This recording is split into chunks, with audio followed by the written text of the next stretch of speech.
of the United States. Yep. Fun times. Fun times.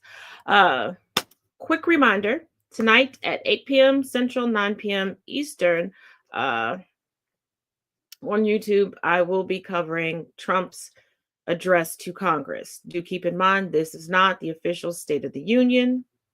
Not at all. Okay. Um, and word on the street is that the theme for tonight's speech from Trump was like reclaiming the American dream.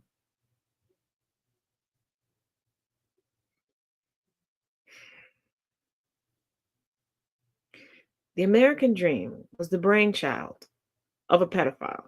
And no, I'm not being facetious. Horatio Alger was a pedophile, a known pedophile.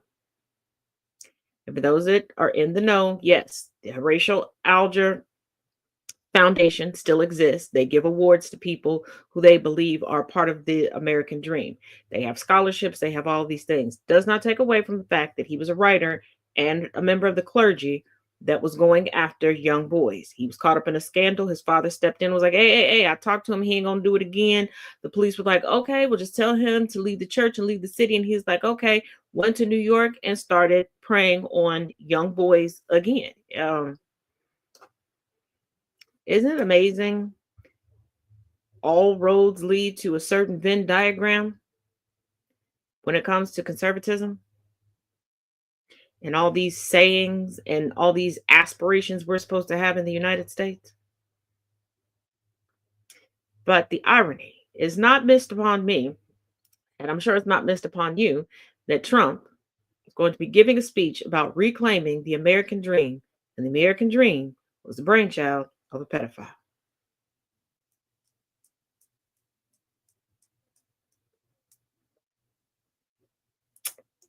Also, another side note, if you would like to know why what Trump, Vance, Lindsey Graham, and a bunch of people are doing regarding Putin and Zelensky and this whole Russian-Ukrainian war, why it sounds a little bit familiar, because it happened 85 years ago.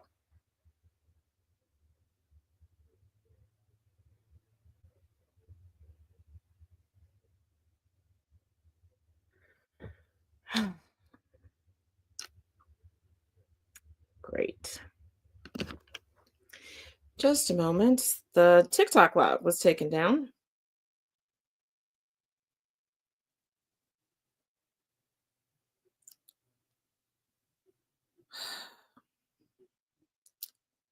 So, yeah. Great. Lovely, lovely, lovely.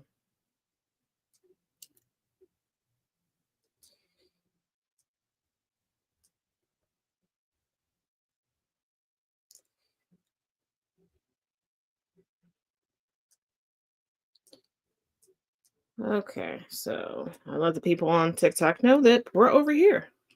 This is where we'll go. But over, well, actually in both places, I have posted here the story of Senator Ernest Lundeen, who was one of 23 Nazi propagandists who essentially did the same thing when it came to Hitler. Started giving speeches written by Nazi speechwriters to try to destabilize the United States government and garner support for the Nazis, which, let's be honest, wasn't hard. It wasn't hard. But the story of Senator Lundeen is posted. I think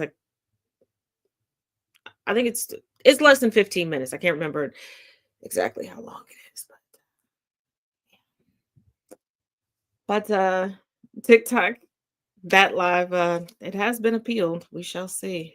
Wow. Somebody must have been big mad. But let's get this party started. Coming from the Associated Press, why Trump's joint remarks to Congress won't be a State of the Union address. Donald Trump on Tuesday night will stand in front of the U.S. House chamber to address a joint session of Congress, the first of his second term in office. It looks like the State of the Union and will be carried on live television, which I will be covering right here on this station, just like those annual addresses are, but it's called something else, a joint address to Congress. And it has its origins in the first term of President Ronald Reagan, because, of course, Trump doesn't have an original idea. The U.S. Constitution requires that the president updates Congress and recommends policies, although the founding document doesn't specify precisely when that address should take place. Usually, presidents will deliver those remarks in January or February, reflecting on events of the previous year and outlining their policy priorities for the coming one. The message used to be known as the President's Annual Message to Congress.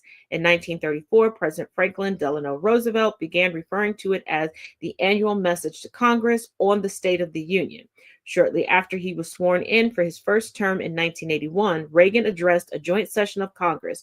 Remarks that were called Address Before a Joint Session of Congress on the Program for Economic Recovery, according to the American Presidency Project at the University of California at Santa Barbara. Presidents George H.W. Bush and Bill Clinton followed suit in their own first years in office, with 1989 and 1993 messages both entitled Administration Goals. In 2001, President George W. Bush's speech was his budget message. According to the American Presidency Project, the impacts of these first-year speeches should be considered to have the same heft as the State of the Union addresses that follow in subsequent years. And just like the State of the Union address, the opposing party to the one that occupies the White House gives a brief speech in response, which, like the president's remarks, is televised. This year's will be delivered by Democratic Senator Elisa Slotkin of Michigan. So that should be fun. Oops.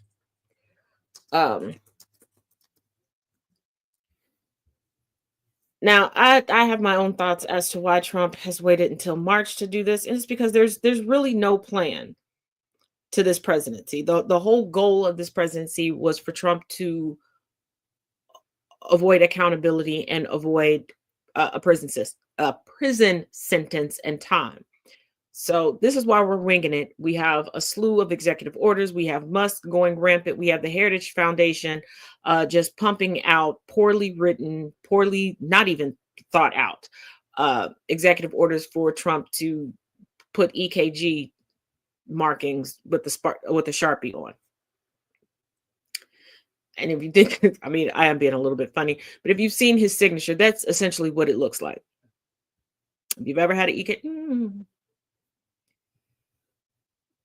Now, also regarding this speech, coming from the Hill, Democrats bringing fired federal workers to Trump's speech.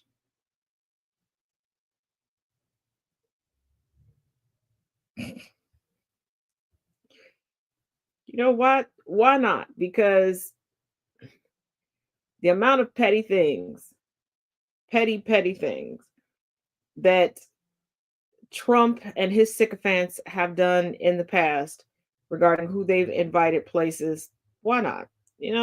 Goose gander type of thing. Congressional Democrats are lining up. Okay, we're getting a little too crazy with all these ads. Everybody's losing funding. It's slapping way too many ads on everything. Like, come on. Okay, congressional Democrats are lining up to bring fired federal workers to President Trump's high-profile speech before Congress on Tuesday night. The Democrats have hammered Trump for the blitz of firings that have accompanied his return to the White House, a campaign being led by Elon Musk and the so-called Department of Government Efficiency, accusing the president of dismantling the very institutions that make the country run. To broadcast that opposition, many lawmakers have invited former federal employees who were laid off and fired in recent weeks to be in the House chamber for Trump's first major speech since his return to power. The idea is to showcase the human effects of Trump's firing spree all across the country. With that in mind, the list of attendees extends far beyond the Washington metro region. In North Illinois, Representative Brad Schneider, Democrat out of Illinois, has invited Adam Mulvey, an Army veteran of the Iraq and Afghanistan wars, who was fired last month from a federal health center in Chicago. In the Bronx, Representative Richie Torres will attend with Nancy Boland, another federal health worker who was fired in January from the U.S. Agency for International Development. From coastal California, Representative Jimmy Panetta is bringing Ben Visicero, my apologies for any mispronunciations, a U.S. Forest Services employee who was recently terminated from his job at the Los Padres National Forest. In Queens, Representative Grace Meng has invited Luz Graziani, an Army veteran who served 2 tours each in Iraq and Afghanistan. He was let go last month after working for almost a year at Veterans Health Facility in the Bronx. In Arizona, Senator Ruben Gallego will accompany Kyle Ron, a disabled Army veteran who served 3 tours in Iraq before his move to the Department of Homeland Security, where he served as a national security specialist. Ron was fired last month by email.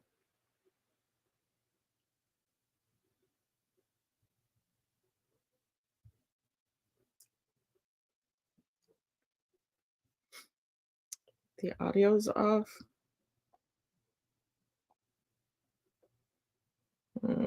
Is it still off?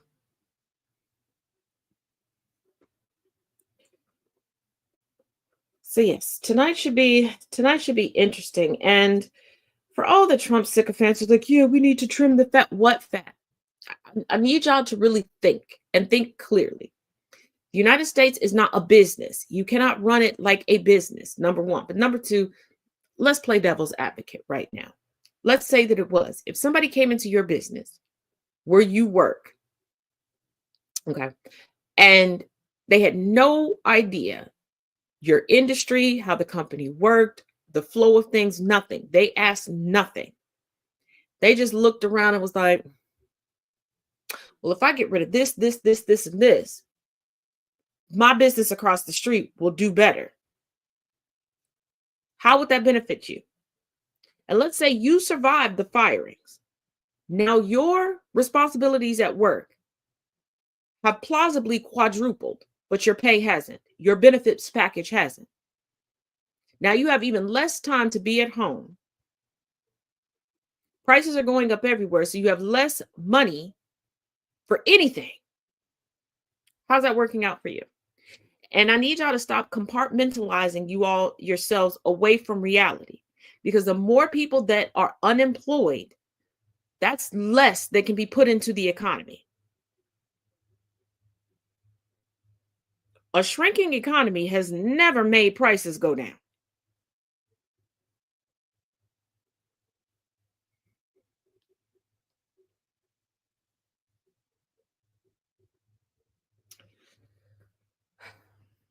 But maybe Trump has some secret magic wand, or Musk has one that he can pull out his booty hole that, for the first time ever in the history of anything, that could happen. Highly doubt that, but let's see. Okay, also coming from the Hill, inside Trump's federal worker firings.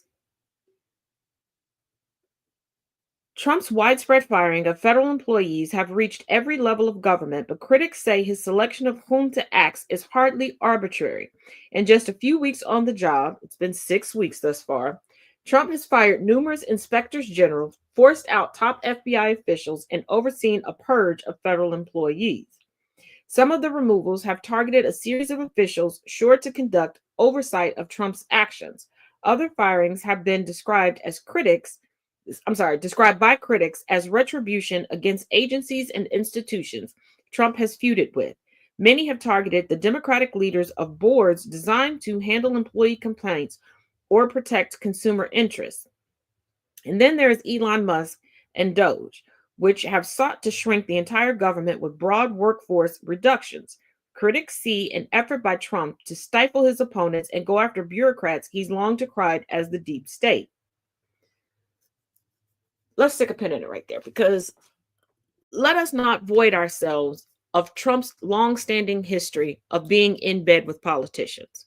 Trump has had no problems donating to campaigns, befriending people, getting contracts through nefarious ways through the government. Because at one point, Trump was Musk. And what do I mean by that? Utilizing government funds, government through contracts, etc., in order to turn a profit, in order to sustain his business and appear to be a great business person. And now he's claiming the same bureaucracy that he utilized to remain relevant and a topic of conversation and a part of pop culture is now the deep state.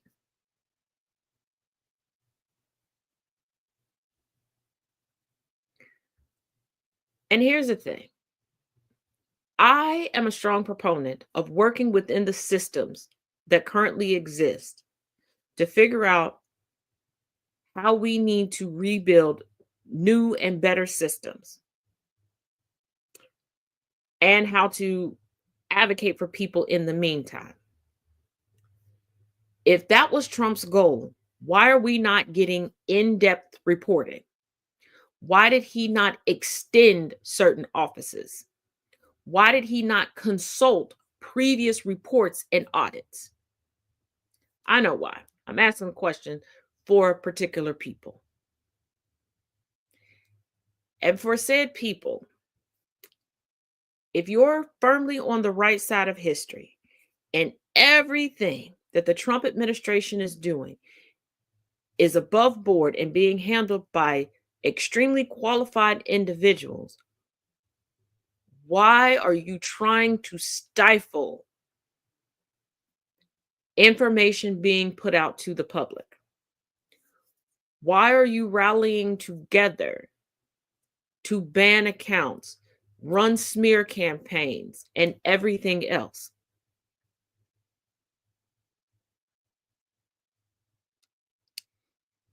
Because begrudgingly, I am consistently having to correct people on what politicians have done, what's been passed, what hasn't been passed, what's been said. Whether I agree with them or not, whether I agree with the legislation or not, I have no problem amplifying the facts. Why are you running from and trying to bury the facts if there is this great big deep state infiltration and they're trying to get the little people that's us?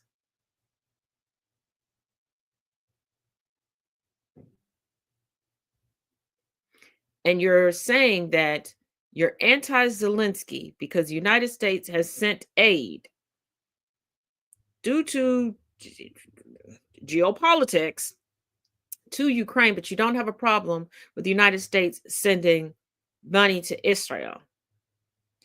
You don't have a problem with the United States bailing out the wealthy,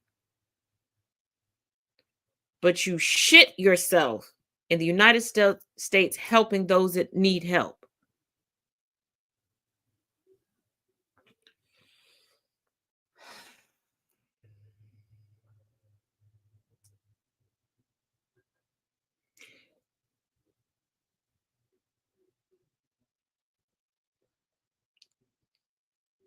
And speaking of those that need help, I'm not going to keep you too long today. Plus, I am slightly under the weather. Um, Coming from Newsweek, I wish I was joking. I really wish this was an old school Mad TV joke or something from In Living Color or something from SNL, but it's not. Coming from Newsweek, Trump administration says Americans should farm chickens to combat egg prices.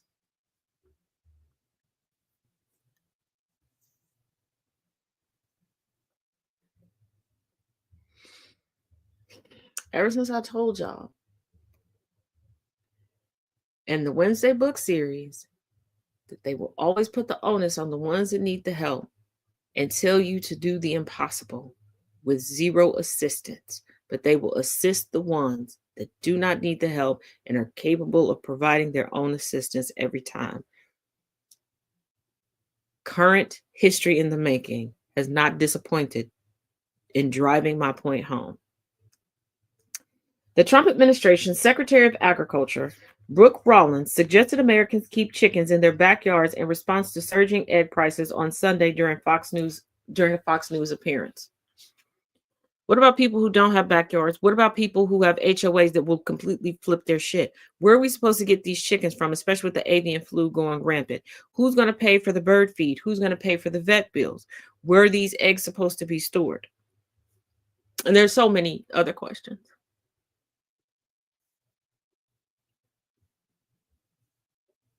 Who's building the chicken coops?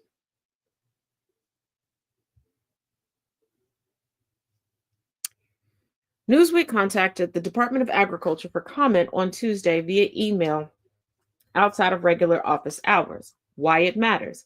Egg prices in the United States have surged over the past couple of months from $3.42 for a dozen on January 10th to $8.03 on February 26th, according to the Department of Agriculture figures. This has been damaging for Trump, who argued that President Joe Biden's policies had caused grocery prices to surge ahead of the 2024 election. If the eggs are expensive, what makes you think that never mind. Never, because let's not forget, due to COVID and supply chain issues, chicken wings went up. Not the rest of the chicken, but just the chicken wings. Nobody still answered my question on how the fuck that happened. Okay. What to know? Rollins discussed egg prices on Sunday during a discussion with Fox and Friends Weekend host Rachel Campos Duffy, who is married to Transportation Secretary Sean Duffy.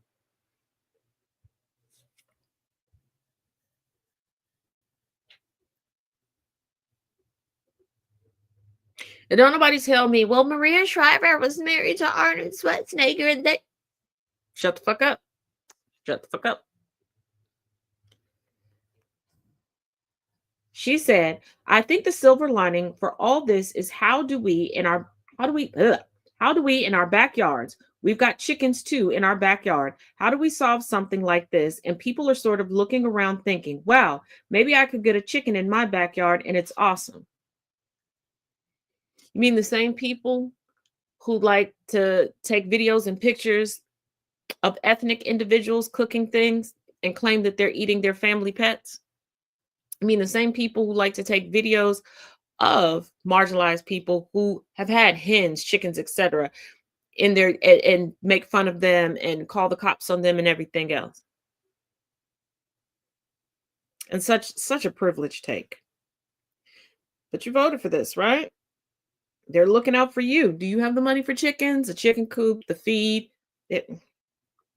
Campos Duffy agreed, commenting, I think everyone who isn't a farmer right now wants to be, so you're in the right department, Brooke. Campos Duffy, you, your husband, and your children went to go view NASCAR while plane after plane after plane after plane was falling out the sky. And no, people are not sitting around wanting to be farmers as if that's just so easy to be. There are people in the ripe old year of 2025 that have no idea that poultry comes from chicken, beef comes from cows, and that what they get in the grocery store comes from a farm. Stop treating the industry of agriculture as if it is as simple as taking care of a chia pet, because a lot of y'all can't even take care of a chia pet. Like, you want to simplify certain career fields so much, and it is so fucking disrespectful and disingenuous. Lord, they're gonna quadruple fucking avian flu on top of other things. According to the Department of Agriculture's Economic Research Service, the price of eggs rose by 8.4% in December 2024 and 13.8% in January 2025. The service predicts egg prices will rise by 41.1% throughout 2025. And before y'all go, well, we could just import some more. Did you forget that Trump jump started a fucking trade war today with China, Mexico, and Canada. Now, I have a full breakdown on that. It's posted. You can take a look at it. But I want you to keep in mind there are additional tariffs coming in April.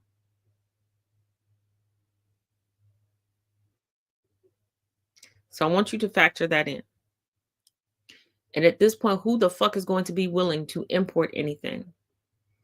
And keep in mind, we live in a hyper capitalized society here in the United States. So if something is no longer profitable to companies, they'll just let it go because they're the owners of these companies, the upper echelon, they're going to get what they want and what they need. And they have the means to just pick up and move outside the United States and enjoy whatever the fuck they want to enjoy. If it's no longer profitable, they're no longer going to keep it. It will no longer be for fucking sale. And no, I'm not being facetious.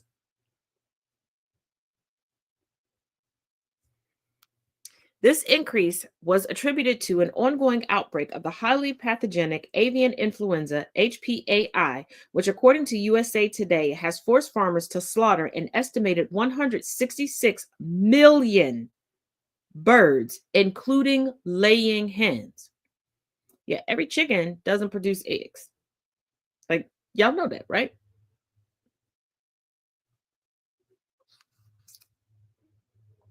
On February 26th, the Trump administration unveiled a $1.5 billion plan to combat rising egg prices, including $500 billion for biosecurity measures, $400 million for farmers impacted by HPAI, and $100 million for medical and vaccine research into the disease. You know what? We had researchers and agencies dedicated to that. That were ongoing with that, just like research going into uh, crops that would be able to sustain or adapt to climate change. But you're gutting those places and lying to the United States public, saying that these things were only benefiting folks outside of the country and not those within the confines of its borders. Rollins also said the administration was negotiating to import 70 to 100 million eggs from abroad, but warned prices could rise further in the run up to the Easter holiday when demand usually increases, not to mention tariffs. And shipping, like, not just like, I know we're harboring on tariffs right now because of the whole tariff war, but let's just put our basic thinking caps on for this, okay? Shipping costs, like transportation costs. And there are only so many distributors of things. So now you're in bidding wars.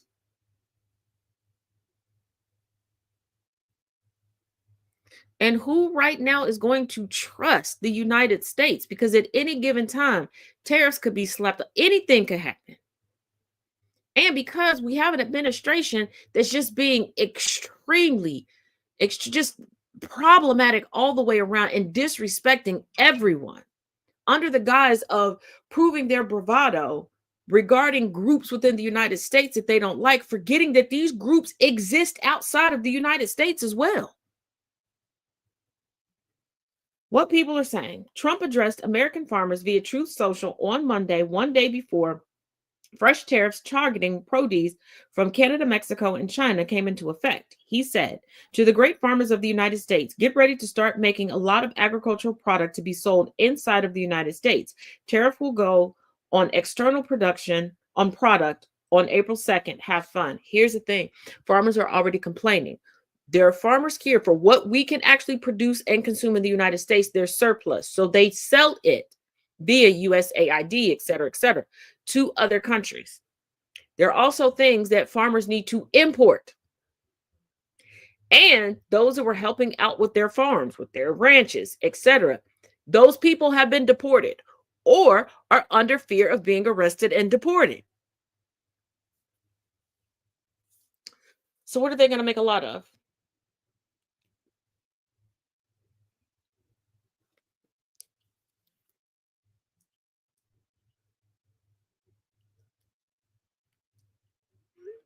Stress, depression.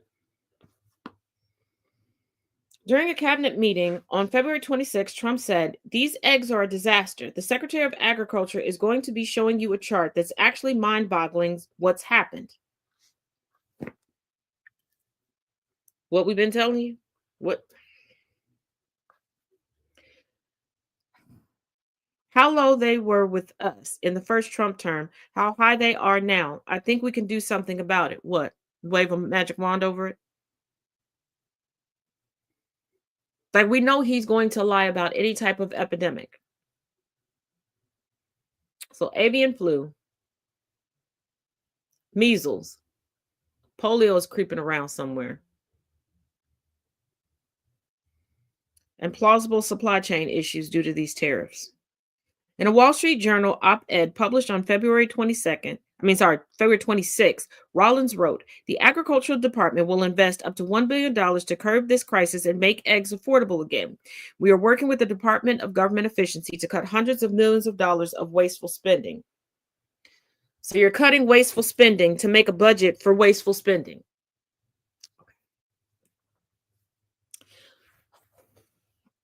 What happened?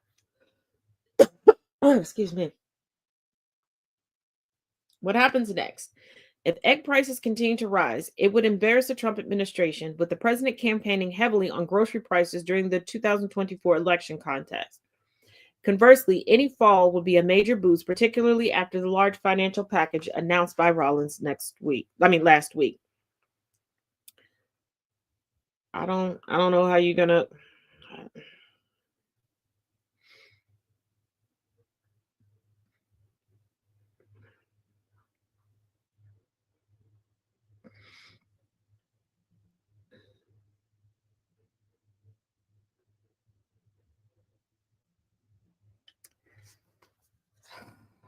Finally, coming from Politico, he finally shot the hostage. Trump's trade war is a brutal reality check. Trump imposing new tariffs on top of broader policy uncertainty will mean a hit to growth. The question is, how large of a hit will it ultimately be? These tariffs are Trump's trickle down economics. He's going to fight for it no matter what. And Trump's reasoning behind these tariffs is ever changing. Like he has his standard talking points regarding it, but even the administration the past couple days, they can't tell you why why the tariffs are happening. Investors and consumers expected President Donald Trump to be a pro business billionaire. What they got instead was tariff man. I don't know why they're shocked.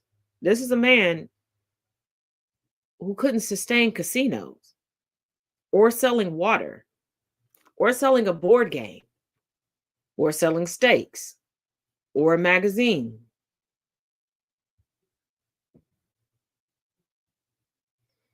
or teddy bears or sneakers or watches or digital playing cards. As Trump was preparing for his second term in office, stocks were soaring, consumers were buoyant, and economists were feeling optimistic about the year ahead, their hopes fed by potential pro growth policies like tax cuts and deregulation.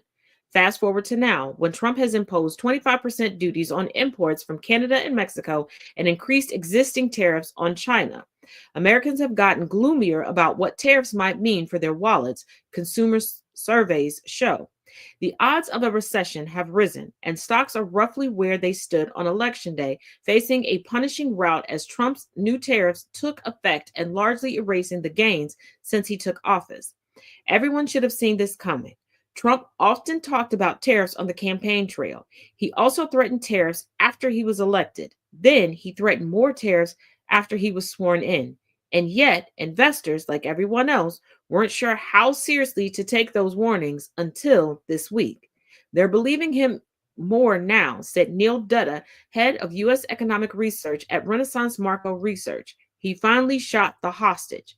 Trump's move to shatter supply chains across North America is a stunning development, no matter how foreseeable, and it's changing the U.S. outlook fast. Now, hold on. Where are my notes at? This firmly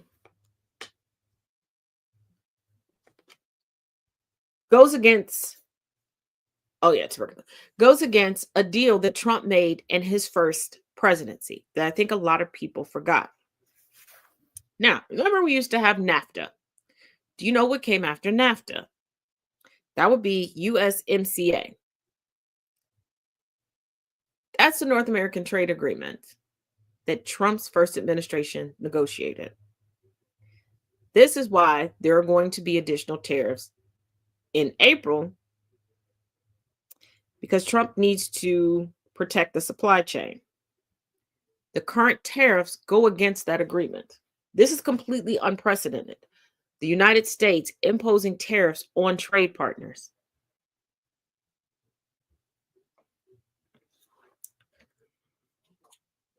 And it is equivalent to shooting the hostage. It is no different, symbolically speaking, okay, than what BB from Philly is doing right now in Israel when it comes to Gaza. Because they're like, oh, they're keeping hostages. We need the hostages back. Oh, food and aid. No, we're not going to send it over there. So how are you going to feed the hostages? How are we supposed to lower prices? How are businesses supposed to stay in business? How are people supposed to stay employed? On top of the potential for the Social Security Administration systems to plausibly fail between 30 to 90 days from now. New claims are going to be, at this point, indefinitely backlogged. So where's this money to stimulate the economy going to come from? And don't say, well, he can put out another stimulus check. I've been saying this since Bush sent out stimulus checks. That is like a payday loan. They're giving you advance on your own money. So when it turns around to whenever you get your tax returns, because by now you would usually see a bunch of videos, a bunch of posts of people talking about what they're doing with their tax money. You won't get one.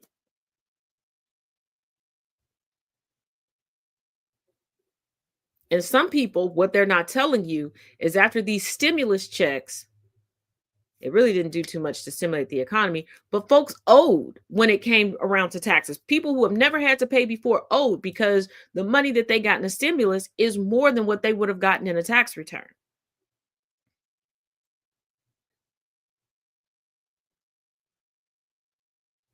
And these stimulus packages aren't really stimulating the economy because people are having to pay to get caught up on bills,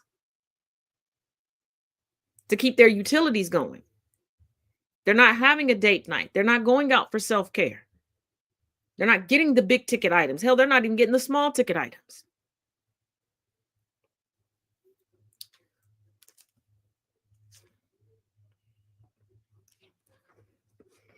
But yeah, let's keep praising the disaster.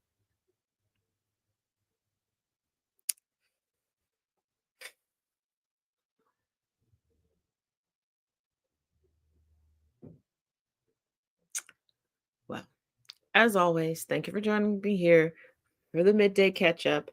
I will check on the status of my appeal over on TikTok. Whether it comes up or not, I will be over here every day, all day.